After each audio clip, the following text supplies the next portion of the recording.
Hello, everybody. It's Ryan from Pi Records, and I'm here with Todd from the Kelp Dwellers. How are you doing, Todd? Hey Ryan, doing great. Nice to see you. Nice to see you and finally meet you. Uh, After some juggling of our schedules, I'm very happy that you stuck with me and agreed to do this. Of course, no problem. It's like we were just chatting. It's fun to nerd out on about music. Totally. Uh, One thing that struck me, and you could correct me if I'm wrong, um, it's not traditional surf that you play. But No, there I don't. Yeah, not in my mind. Yeah. uh, but there it is instrumental. One thing that really caught my ear, only because I'm a huge fan, is that it there's a little bit of Johnny Marr in there. Am I close? Well, I like his sound. I like. That's interesting you say that because I kind of worship the rhythm guitar.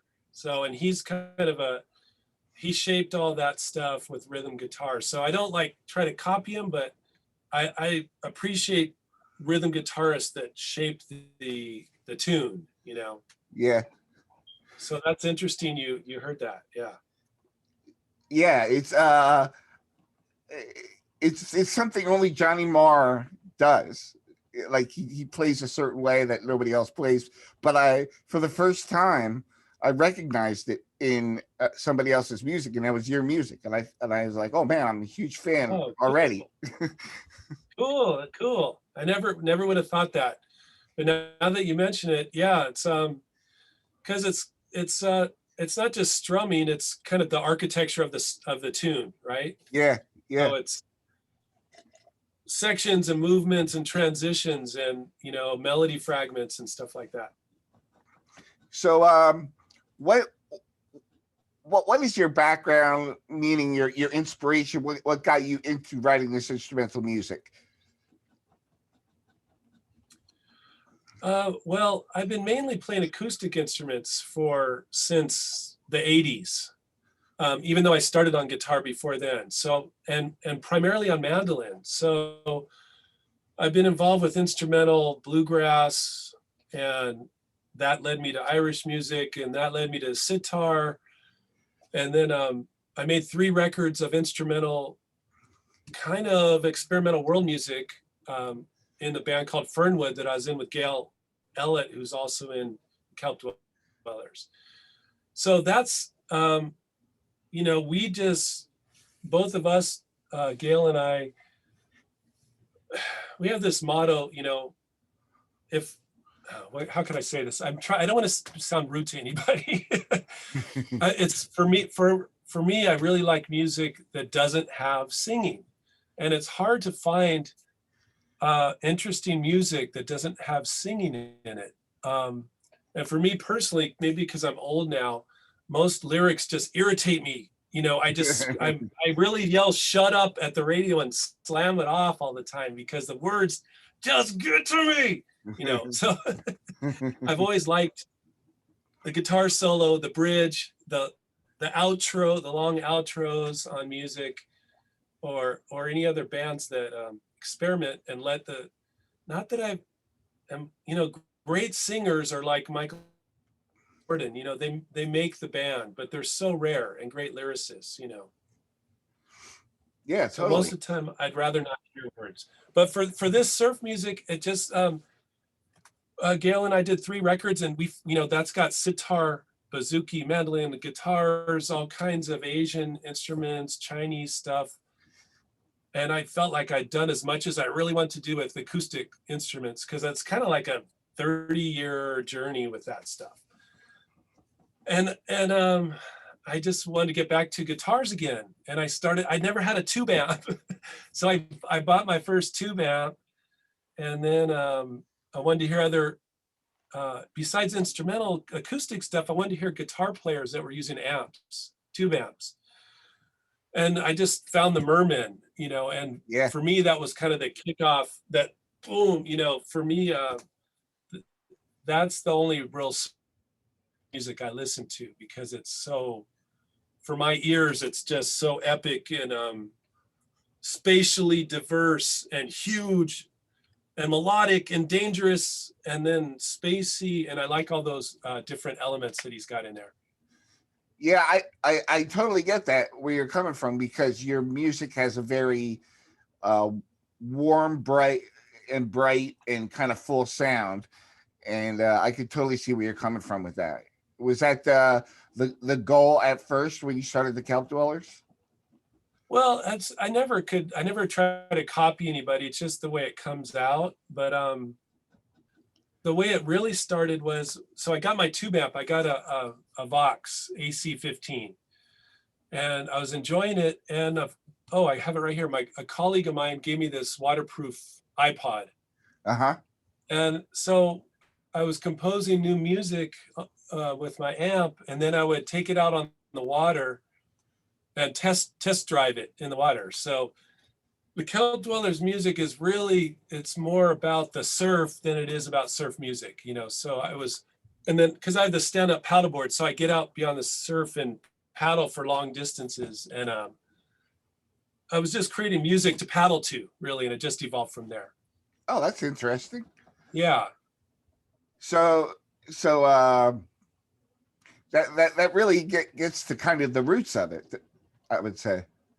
Yeah, the water, when I'm in the water, for me, it's a extremely blissful, transformative, cleansing kind of experience. And I was trying to express my love of that feeling in the ocean, you know, with my amp, with my guitars and amps. And so I really wanted it to sound like you're underwater sometimes, and when I was working the parts out with the band, I'd say, this is the above water section and this is the below water section. Oh, wow. So there's sections that intentionally try to dip above and under the water. So that's awesome. What a great concept. Yeah, it was something to go use as a guiding, theme to just keep the vision of the project and the band on that track. So very cool. So when you talk about the band, how many pieces do you have in the band? You have a lot of instruments going on. Well, we have 3 guys. It's me on tenor guitar and everything, all bunch of stuff, and Gail Ellett plays bass, and Craig Kahn plays drums. And so every tune, the 3 of us recorded at Craig's house, and it's all recorded live. Oh, so awesome. The meat, the foundation, the structure, the architecture of each song is in the moment. And that was really my goal. That was another goal, because in Fernwood, it was like 2 painters working on a painting little by little. So we would put a piece, and polish it and put varnish on at the end. So this, I wanted it, originally the goal before the pandemic, I wanted to make a live band. And then, so back to the recording is we would just redo the tunes until we nailed the version that had the right swing and pop and dynamics. And then I take it home, and all the other stuff, I just constructed the studio here. And then Gail Ellett plays amazing guitar, and he does incredible solos all over the record. And I got another friend in Topanga, Brian Chapman, does a smoking solo, which is my favorite part on the record, is in Tricking the Swordfish, Tricking King Swordfish, I think I called it, where Brian Chapman does a solo. It's like the second guitar solo. And man, he just, the way he hit the pockets, it's just beautiful. And then another guitar player, Joey Corso, added some guitar work on Westward Mostly Sunny. But really it's me, Gail, and Craig, and then I'm filling in all the synths and the slides and the guitar melodies and harmonies. And then I would get Gail added guitar on almost all the tunes, like 6 of the tunes. He had a really killer guitar work on there.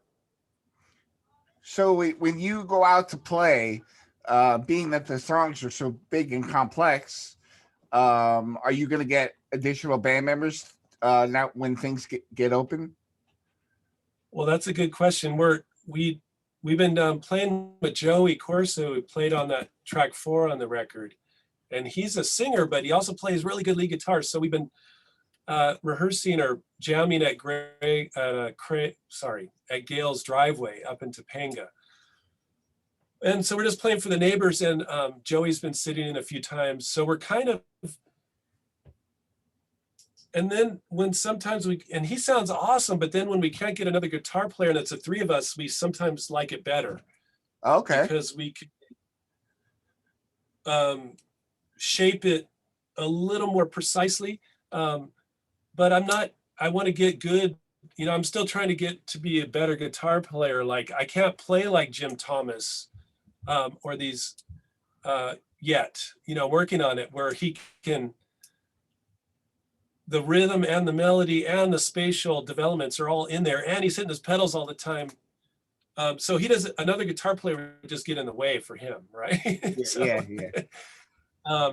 So we're working on, we're kind of, the other plan is to have various versions where we can do a 3-piece and almost do it like jazz winery style, Oh, yeah. or we can step it up to different degrees of aggression by adding people. Ideally, I'd love to have someone that plays slide, a keyboard on the chorus sections, and another guitar player. I mean, ideally, I'd like to have 5 or 6 guys, really. That's it's really interesting that you're conceiving in your mind different levels of the song. Almost reminiscent of the Police, how they didn't like to do the same version of the song every time they played out. Yeah, it keeps it fresh, and it's fun to we're all kind of old. I mean, we're not super old, but we've all been playing for 40 years or more.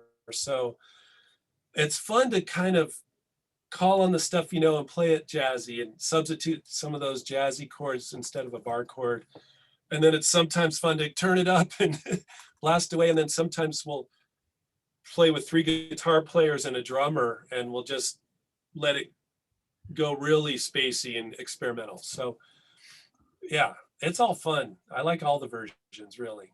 I do admire you and admire other bands that go for the live recording, because that's something that could be time consuming, but at the same time, if you practice enough before you go in, it could be, like just straight through, and very natural sounding. Yeah, that's another key is it has to, all the music of the Kelp Dwellers is mixed against music, or I'm sorry, against nature. So it should be natural. I want the parts to fall naturally.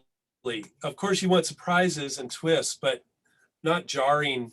So all the mixes were tested on the water with me going, paddling or walking my dog, or and if it's too harsh or it's too jarring for nature, then I kind of would go home and taper something down or change it somehow.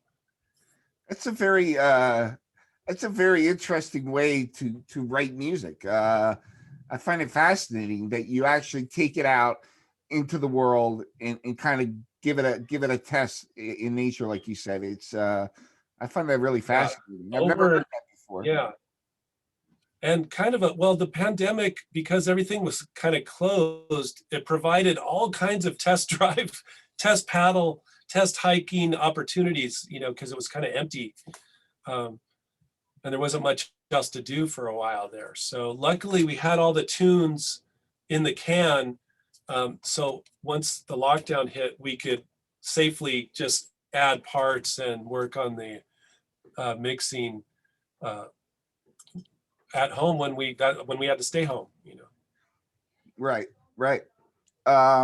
You spoke of your fondness for rhythm guitar, but there's a whole lot of lead in your rhythm playing. Would you say there's a melody that sticks in your head, and then you kind of try to figure out a way to play that chord wise and then rhythm wise incorporated? Yeah, that's a good question. So, well, all the tunes come from practicing, because I'm an obsessive practicer. It's my daily sanity check where I can shut the door and play for a couple hours. Um, and then through practicing section, things arrive and then they get developed. So it's you're exactly right. It's not either rhythm or melody. It's kind of they kind of come at the same time. Of course, later when we overdub more overt melodic, guitar lines on top. But I want to be able to play it with a 3-piece and have it be complete. That's where it's the rhythm is melodic, or the melody lines, you can hear them within the chord structures. They come out. I love when I love a full band, but I also love a 3-piece when a guitarist is doing what you're doing, tackling both lead and rhythm at the same time, and kind of making its own sound. I think that's got to be hard to do. It is, and those are my favorite guitar players. The architectural, I call them architectural because they're not doing a 1-4-5 pattern. They're shaping the movement of the song, and so I seek out those kind of players to just hear how they do that. Like the guy from Radiohead, I think it's Greenwood. I forget his first name. The guy with the hair in his face. Yeah. If you isolate, just listen to him. He's playing all kinds of different movements and parts within one tune. And if you took him away, the tune wouldn't be there. It's such a powerful thread that elevates the music and keeps the dynamics changing. I recently found about a year ago, Kevin Shields, the My Bloody Valentine. Oh yeah. Guitar player, and I had knee surgery, and I'd never heard of him before. I'd heard the name, and I was just could do nothing but lay there while I was recovering. And I had the headphones really loud, and I found that album Loveless. I think it's from '87 or something, and it just absolutely floored me. It's so I didn't know in the late '80s that someone was reinventing the guitar to such a big extent as that. And that's to me, that's a masterpiece. It's so weird and so visionary. And you feel like you're entering another world when you play that record. It's funny you mentioned them because recently a guy at work introduced me to them. I was more into the punk and metal of the late 80s. Uh-huh. Not hair metal. but he introduced me to them, and I'm like, where were these guys when I never heard of them. They were just not in my orbit. Yeah. And me either. They were just amazing. I was like, what do you call this? And he told me he called it shoegaze. And there's this whole subgenre of shoegaze of bands doing. I guess they invented that genre, right? Yeah. So yeah, that album, that Pink album, is so complete, and in its vision, it's created a whole genre. I mean, that's incredible. Yeah, that's but it's weird stuff. You can't hear it every day. It's so bizarre. The way he bends from low into the note continuously. Yeah. Yeah, it's very, very cool. It's an amazing record. So I guess what I want to ask you is where well, let's start with where can people find you? I know you're on Facebook, but if people want to find your music, is there physical copies? Is there digital copies? Yes. The only place to get it is, if you want to buy it, is on kelpdwellers.com. I'm not putting it up anywhere else, kind of as an experiment and just as a change from what I've done with my previous recordings with Fernwood. So if you want to buy a download or the CD, I have got a few maybe 20 left of the batch of CDs that I made. So I have some left, and of course you can download it there too.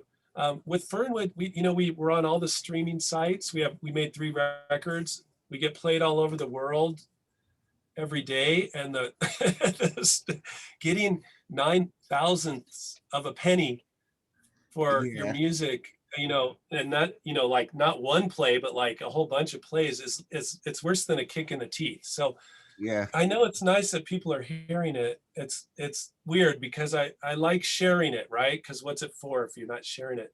But at the same time, I don't want to undervalue all the work and the experience that's gone into it, And I feel like if people that are going to find it, they're going to find it, if they really want it. And there's we have some free music up on our YouTube channel too. So, I'm always going to keep putting stuff up there for free. So if you wanted to go for a walk on the beach, you could go to the Kelp Dwellers on YouTube and hear, I don't put any commercials on it. So it'll just go from tune to tune to tune. Oh, nice. Without commercials. So that's my free if you want to hear some there. So it sounds like your operation is very DIY. You record yourselves. Absolutely. So I'm gonna throw a guess out there and say you released it yourself. Oh, totally, absolutely, yeah. With Fernwood, we did pretty well, like on Echoes Radio with John Diliberto. We were like #4 album of the month. We were album of the month a couple of times, and we were getting lots of radio airplay and stuff, but record companies still weren't interested. It was still too weird. And Gail's band Jam Carré is kind of legendary in the progressive world. Like I think they've made 17 or 18 records. Wow. And they have some of their music on their label, and they stopped after a while. So I learned a lot from him about the pros and cons of having a label. And at my small level, a DIY-ness and not being famous and not touring, I'm not really worth much to a label, So I mean, I'm not gonna be dancing on any stages selling records or anything. So yeah. But I've sent tapes out in the past, demos and nice cover letters to hand-picked places. But I think maybe you're in for a small operation, you're gonna do more on your own promotion by doing it yourself. You're gonna maybe put more into it than a record label would. I can see that. I can see where you're coming from. Yeah. But if there's any record labels that want to, talk to me, just send me an email, because I don't want to close any doors, but it's nothing that's happened yet. I want to ask you, you're mentioning the band Fernwood. Tell me a little bit about what you do in that band. Well, that's Gail and I doing. The mission of the band was to take traditional acoustic instruments from around the world and take them out of their cultural, for lack of a better word, prison or cage. So, and that stemmed from me I played bluegrass and Irish music, and you get to this point in sitar music in the folk world where there's this purity thing that starts creeping in. I don't want to get negative, but a lot of I love the mandolin, and I love the banjo, and I love the sitar, but it's so hard to find any of those instruments playing outside of their cultural tight boxes. So the mission of Fernwood was to free the banjo and the sitar and the mandolin and the bouzouki from their locked places and put it in this kind of cinematic, exotic, I guess one DJ called it, what do you call it? Chamber world Americana, so Okay. It's like if you had an orchestra and you pick someone up from all these different cultural folk groups and said, do some art music, so that's what Fernwood is. And You guys should check it out if you like weird, different, non-world music. Yeah, definitely. But on that, I play sitar, sitars, bouzouki, mandolin, guitar. Um, we have all kinds of stuff on there. A lot of slide bouzouki and slide sitar and stuff. When you have those acoustic instruments, how is that recording? Meaning those particular instruments. Do you record analog or digital, and what are the challenges for that? Well, we have some pretty good mics that are large diaphragm mics that pick up the acoustic instrument really nicely. And we have very simple setups. We all have our computers and our interfaces.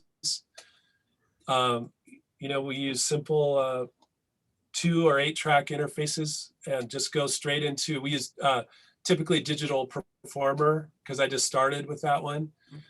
So there's no tape, there's no desk. It's all extremely streamlined. Very cool. Very one or two mics. Yeah, 1 or 2 mics, a little interface, and the computer. Awesome. And what software do you record with? Digital Performer. It's So yeah, that they were the originals, I guess. They made the first DAW back with Audio Desk. okay. Like if you bought, I bought one of those Motu. I don't know if you remember those Motu 828 interfaces. They were some of the first good ones that came out. But if you bought that, it came with this Audio Desk. It was called Audio Desk, and that became Digital Performer. Okay. And I just stuck with it because I know all the buttons and all this stuff now, and it's state of the art. It's just like all the others from what I hear.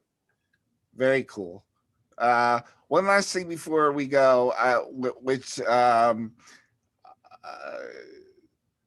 comes up a lot is your guitar preference in surf music. The surf aspect. What do you use for your sound?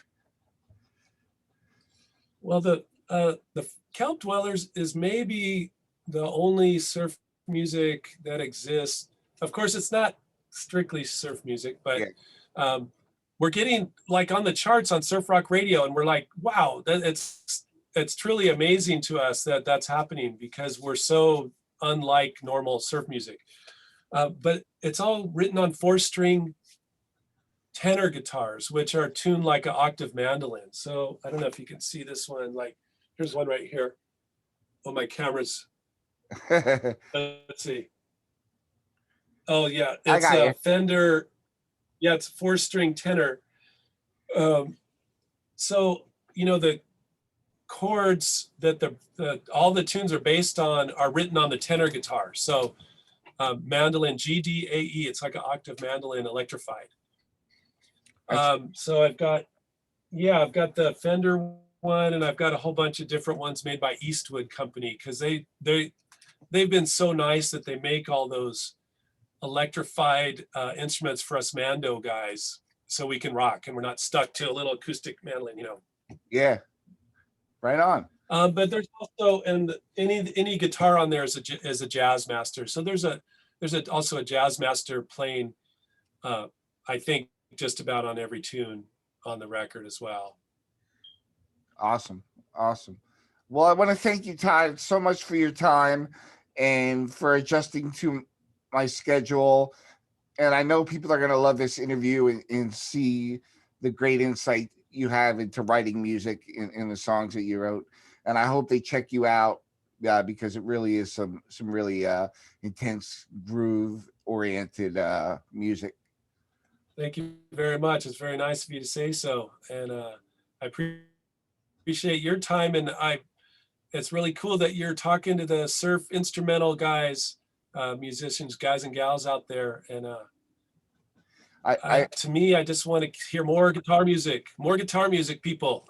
Let's go. Every time I find a new band, I just want to talk to them and see pick apart, what makes them tick, Yeah, it's cool. I've been listening to some of your interviews too, and it's fun to hear the different sources that people pull from as well. And I'm like, I never heard them before. And then it gives me someone to look up and learn about too, Yeah, which is cool.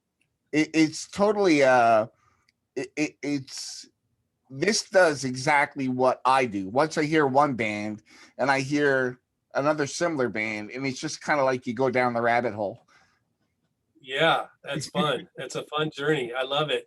Yeah, It's, because it's us. If you like instrumental music, it's kind of takes some work to find it. It's not yeah. easy to find it. But now that I found the surf genre, boy, there's a lot of bands to discover now. I'm just starting to get into it. Very cool, man. Thank you so much, Todd. And I want you to have a All good right. night and be safe. I know things are opening up out there in Malibu, so I want you to be safe and have a good time. And I'm gonna go listen to the Kelp Dwellers right now. Awesome. All right. Thanks. Nice talking to you.